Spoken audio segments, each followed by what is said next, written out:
주요 7개국 G7 정상회의가 오늘 영국 코널에서 개막해서 13일까지 이어집니다. 이번 회의는 코로나19 백신 지원 문제를 비롯해 미국 주도의 반중연대 구축, 한미일 정상회동 여부로 관심을 모으고 있습니다.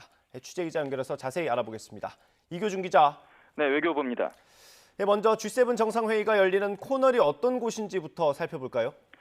네, 코널은 영국 남서부 휴양지로 아름다운 해변으로 유명한 곳인데요.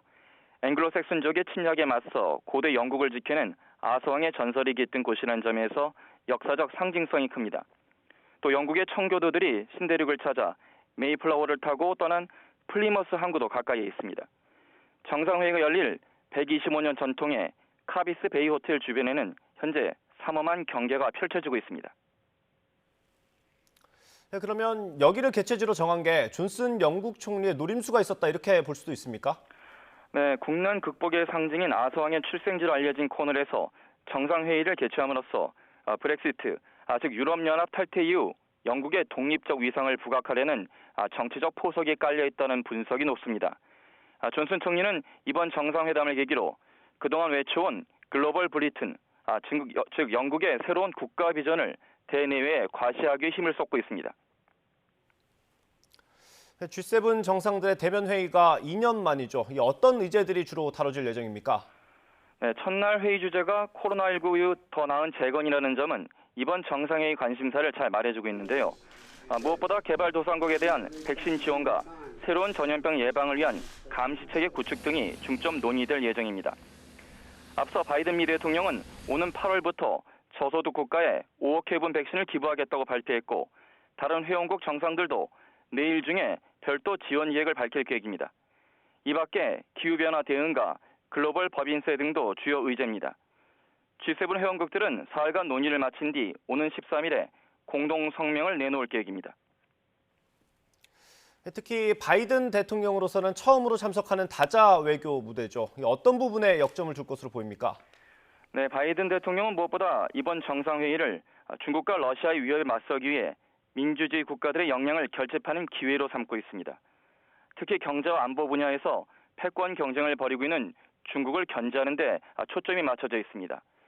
이 점에서 아서왕과 원탁의 기사 전설이 깃든 코널은 반중 연대의 기치를 높이 들려는 미국의 전략과 잘 맞아떨어진다는 지적입니다. 바이든 대통령의 영국 도착 후 첫 연설에도 이런 의지를 엿볼 수 있는데요. 직접 들어보시죠.